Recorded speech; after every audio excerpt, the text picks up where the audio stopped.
حضرت عبادہ بن صامت رضی اللہ تعالیٰ عنہ کہتے ہیں کہ میں نے رسول خدا صلی اللہ علیہ وسلم کو یہ فرماتے ہوئے سنا کہ جس شخص نے سچے دل سے اس بات کی گواہی دی کہ اللہ کے سوا کوئی معبود نہیں اور محمد صلی اللہ علیہ وسلم اللہ کے رسول ہیں،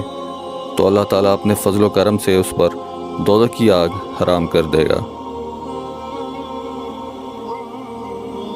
عثمان بن عفان رضی اللہ تعالیٰ عنہ کہتے ہیں کہ رسول خدا صلی اللہ علیہ وسلم نے فرمایا، جس شخص نے اس پختہ اعتقاد پر وفات پائی کہ اللہ کے سوا کوئی معبود نہیں تو وہ جنتی ہے۔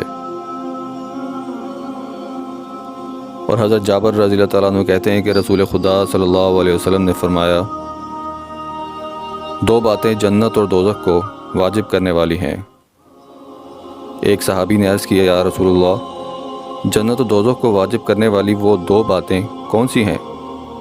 آپ صلی اللہ علیہ وسلم نے فرمایا، پہلی بات تو یہ ہے کہ جو شخص اس حال میں مرا کہ اس نے کسی کو اللہ کا شریک ٹھہرا رکھا تھا تو وہ دوزخ میں ڈال دیا جائے گا۔ اور دوسری بات یہ ہے کہ جس شخص کی وفات اس حال میں ہوئی کہ اس نے کسی کو اللہ کا شریک نہ کیا تھا تو وہ جنت میں جائے گا۔ اور حضرت ابو ہریرہ رضی اللہ تعالیٰ عنہ کہتے ہیں کہ رسول اللہ صلی اللہ علیہ وسلم نے فرمایا، جب تم میں سے کوئی شخص صدق دل اور اخلاص نیت کی بنا پر اپنے ایمان کو اچھا بنا لیتا ہے تو وہ بھی جو نیک عمل کرتا ہے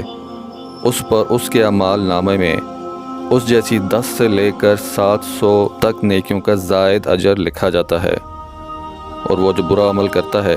اس پر اس کے نامہ اعمال میں اس ایک ہی عمل کا گناہ لکھا جاتا ہے، یہاں تک کہ وہ اللہ سے ملاقات کرے۔